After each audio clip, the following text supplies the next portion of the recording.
माझा शृंगार रे हा माझा शृंगार रे माझा शृंगार रे हा माझा शृंगार रे मंगळसूत्र मंगळसूत्र मंगळसूत्र मंगळसूत्र मंगळसूत्र मंगळसूत्र मंगळसूत्र मंगळसूत्र.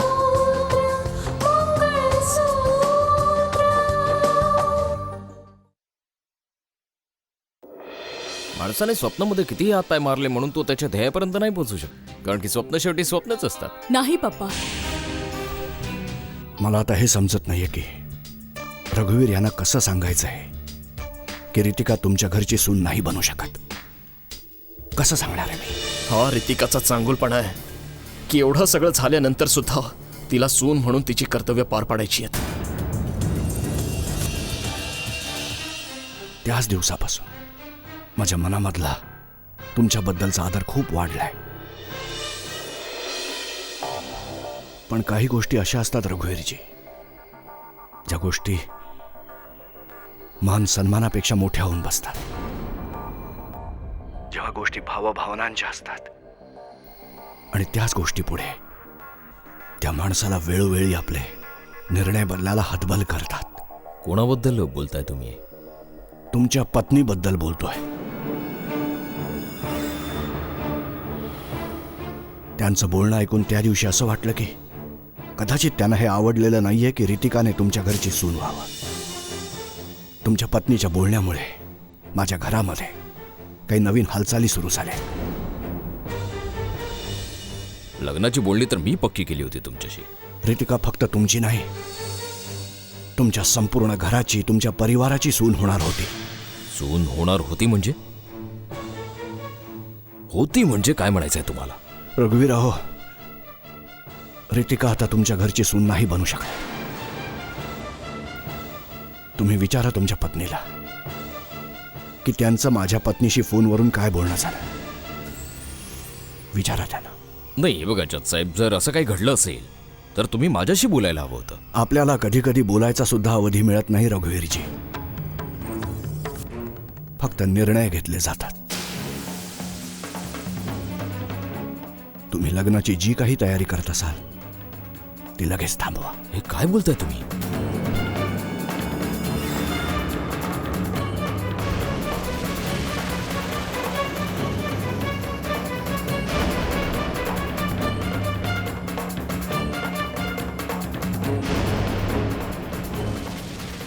तुम्ही लग्नाची जी काही तयारी करत असाल ती लगेच थांबवा.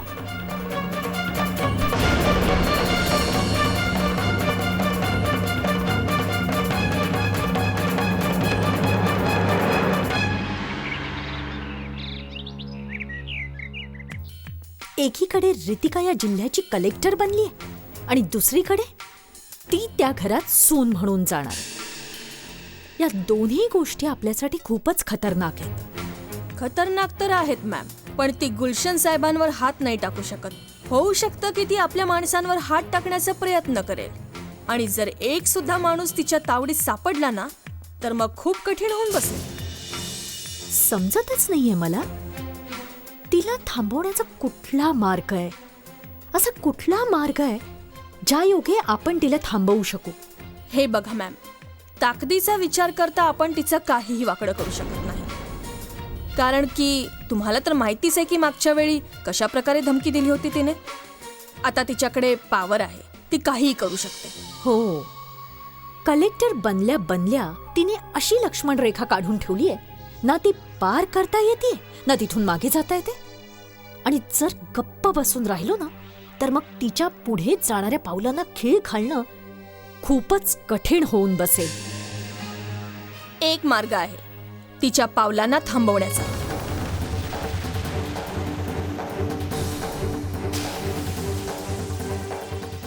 डॉली, असा कोणता मार्ग आहे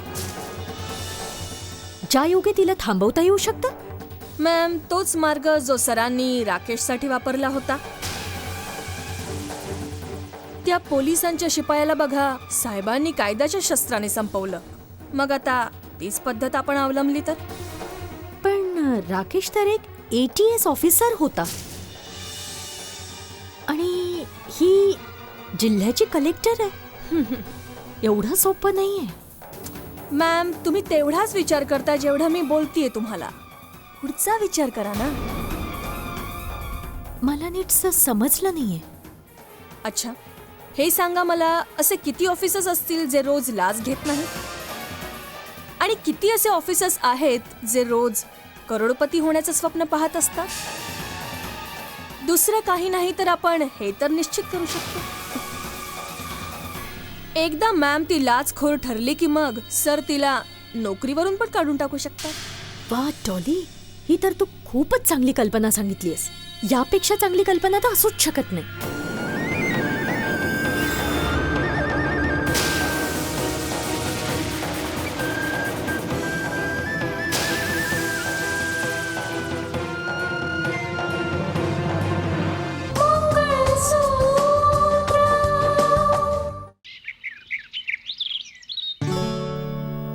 उशीर होणार आहे मला. दीदी, पाणी.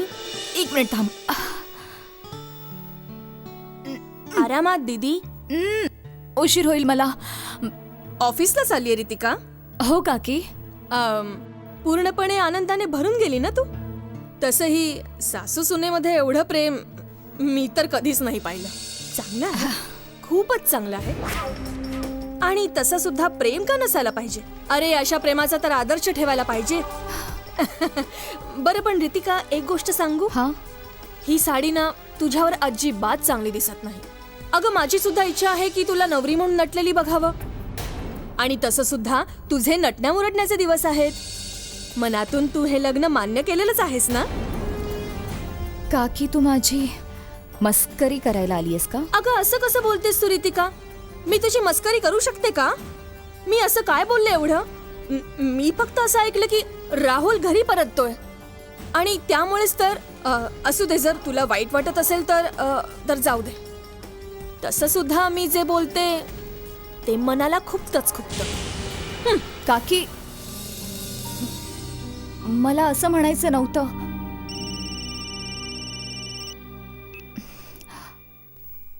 हॅलो. हाय, मी राहुल बोलतोय.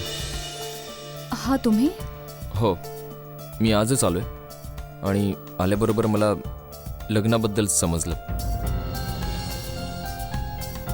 घरी मम्मीने तर निर्णय घेऊन टाकलाय, बट मला तुम्हाला भेटून काही खास गोष्टी सांगायच्या आहेत. हा, बोला ना. मला वाटतं भेटून बोललं तर जास्त चांगलं होईल. मी ना कालच्या गोष्टी विसरलो आणि ना आजच्या, त्यामुळे मी एकदा तुम्हाला भेटायचं म्हणतोय. ठीक आहे, मी ऑफिसमधून निघाल्यानंतर तुम्हाला फोन करते. मला माहिती आहे तुमच्यावर खूप साऱ्या जबाबदाऱ्या आहेत.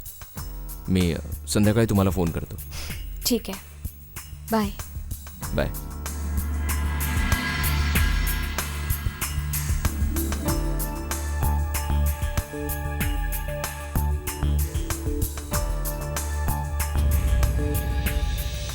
कोणाचा फोन होता दीदी? राहुलचा. काय? तो इकडे आला सुद्धा? हो दिव्या. काय म्हणत होता तो? तो म्हणत होता की त्याला माझ्याशी काही महत्त्वाचं बोलायचं आणि मी त्याला सांगितलं की मी ऑफिसमधून फ्री झाले की फोन करेन. अच्छा चल, मी आता निघते, ऑफिसला जायला उशीर होतोय मला. ठीक आहे, बाय.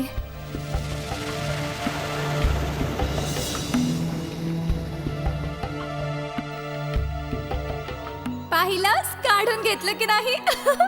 म्हणजे हा मामला सुद्धा प्रेम, इश्क आणि मोहब्बत वाला आहे. पण तू अजून मला हे नाही बोललीस दिव्या की तो आहे कोण जो तुझ्या डोळ्यात स्वप्न म्हणून तरळतोय.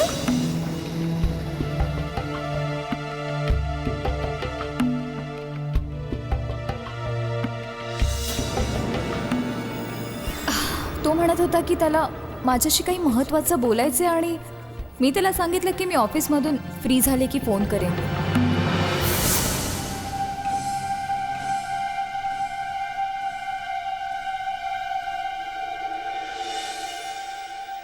अखेर राहुलला दीदीला का भेटायचं असेल?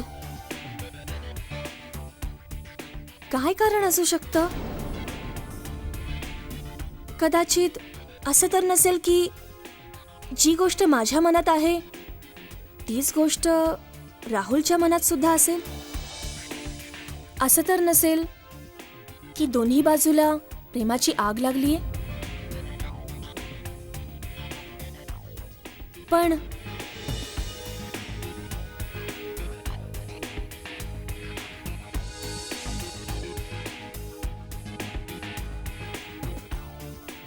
पण ज्या पद्धतीने मी राहुलबद्दलचं प्रेम माझ्या मनात दडवून ठेवलेलं आहे,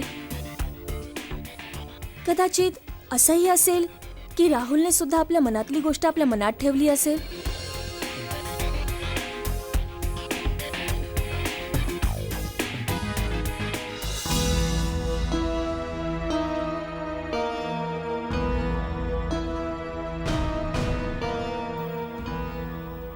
आता तर त्याला माहिती झालेलंच आहे की दीदीचं लग्न त्याच्याबरोबर पक्क झालेलं आहे. तर मग त्याने आपल्या मनातली गोष्ट स्पष्टपणे सांगण्याचा निर्णय तर घेतला नसेल.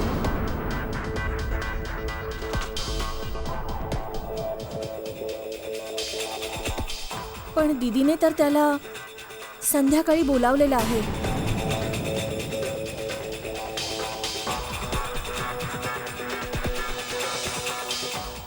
काय माहिती आता राहुल काय करेल.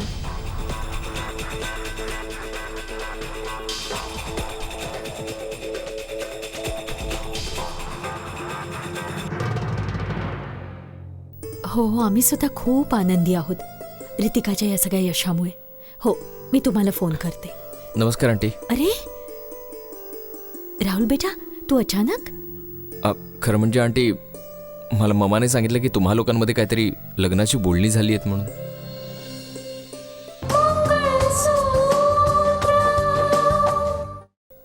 हो, मी तुम्हाला फोन करते. नमस्कार आंटी. अरे राहुल बेटा, तू अचानक? खरं म्हणजे आंटी, मला ममाने सांगितलं की तुम्हा लोकांमध्ये काहीतरी लग्नाबद्दल बोलणी झाली आहेत म्हणून. मी जी गोष्ट मम्मासमोर नाही बोलू शकलो ते मी तुम्हाला सांगायला आलो. आणि ही खूप महत्त्वाची. जर मी ही गोष्ट तुम्हाला आत्ता नाही सांगितली तर कदाचित एकत्र 3 मनं दुखावली जातील. नेमकं काय म्हणायचंय तुला? आंटी, मी आत्तापर्यंत गप्प होतो कारण दोन्ही घरांमधले संबंध खराब झाले होते. मी तुमच्याशी काही बोललो असतो तर तुम्ही सगळ्यांनी त्याला सिरियसली घेतलं नसतं आणि असंही झालं असतं की त्यामुळे सगळं आणखीन बिघडलं असतं. पण ती वेळ आली आहे की मी खरं काय ते सांगून टाका.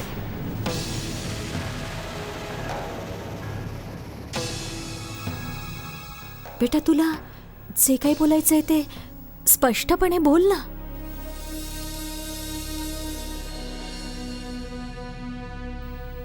आंटी, मला असं वाटतं की ममानेच तुमच्याशी हे सगळं बोलावं. पण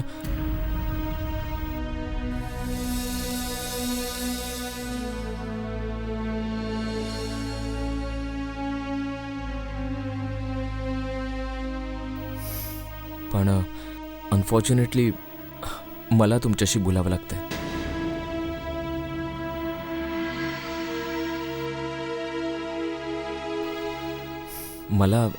मला स्वतःला सुद्धा वाटतंय की मी या घरचा जावई व्हावं. पण खरं म्हणजे माझं स्वप्न रितिका नाही आहे.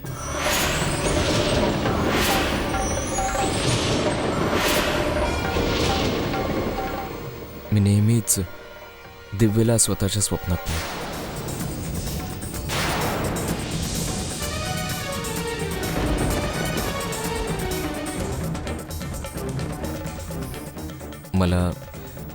मला रितिकाशी नाही, दिव्याशी लग्न करायचं.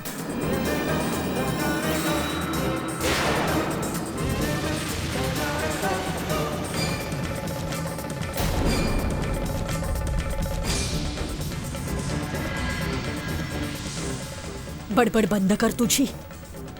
अरे असं कसं बोलू शकतोस तू?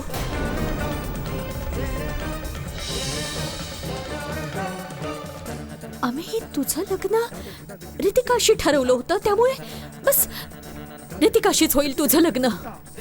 नाही आंटी, मी दिव्यावर खूप प्रेम करतो.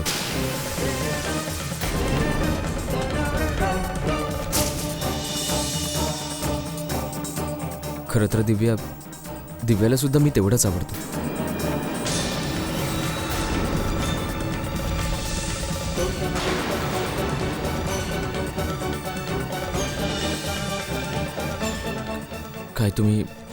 काय तुम्ही एका मुलीच्या सुखासाठी आपल्या दुसऱ्या मुलीच्या सुखाचा गळा आवळून टाकाल?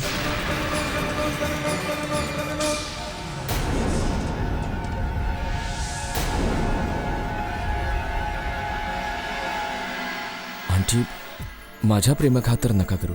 कमीत कमी दिव्याच्या प्रेमाखातर तरी विचार करा. थोडासा विचार करा.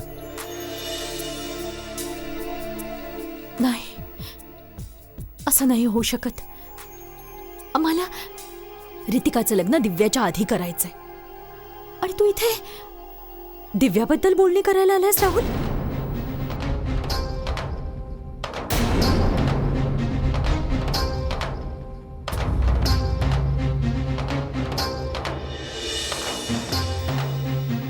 आम्हाला आधी रितिकाचं लग्न करायचंय आणि तुझ्याशीच होईल रितिकाचं लग्न. नाही मम्मी,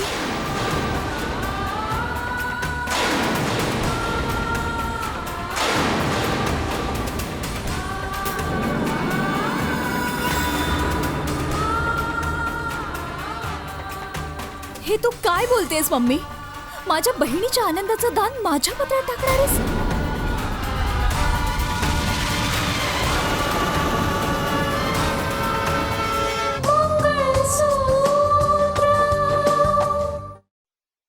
हे तू काय बोलतेस मम्मी? माझ्या बहिणीच्या आनंदाचं दान माझ्या पत्रात टाकणार आहेस?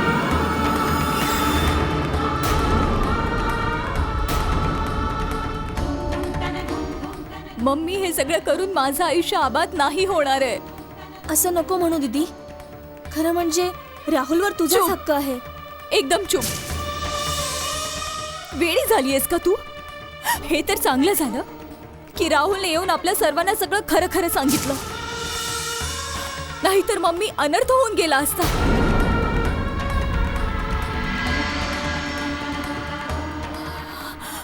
मम्मी प्लीज प्लीज, तू या बाबतीतलं सत्य स्वीकार कर.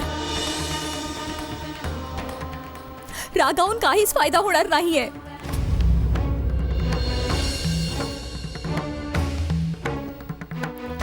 तू हा तर विचार कर की राहुल किती चांगला मुलगा आहे की त्याने इथे येऊन सर्व खरं खरं सांगून टाकलं. हे काय बोलतेस पाया तू? बरोबरच बोलतेय मम्मी. मम्मी, आता जर राहुलचं लग्न झालंच तर फक्त आणि फक्त दिव्यासोबतच.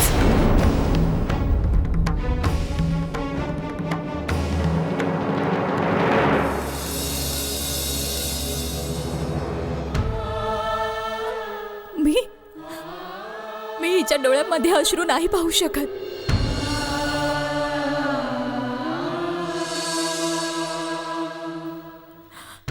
ही लहान बहीण आहे माझी. मी खूप प्रेम करते तिच्यावर.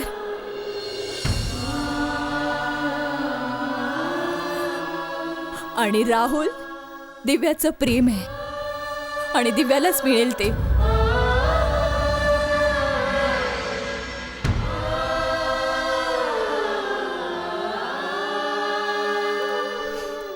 राहिली माझी गोष्ट तर मी खुश आहे मम्मी, तुम्हा सर्वांसोबत सुद्धा आणि माझ्या नशिबावर सुद्धा.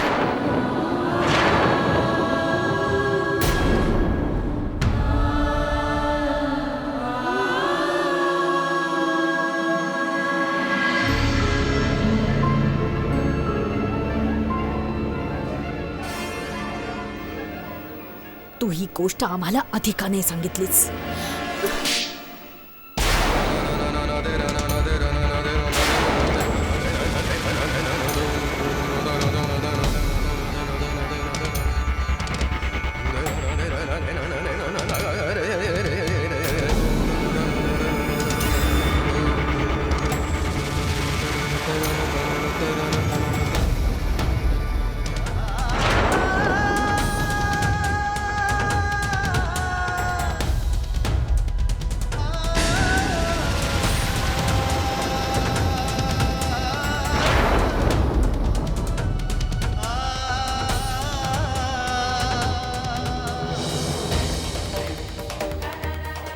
नाही परमेश्वरा, नाही.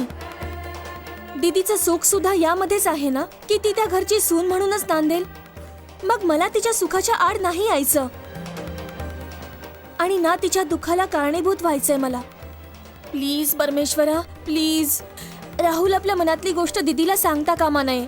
प्लीज परमेश्वरा, प्लीज. प्लीज परमेश्वरा.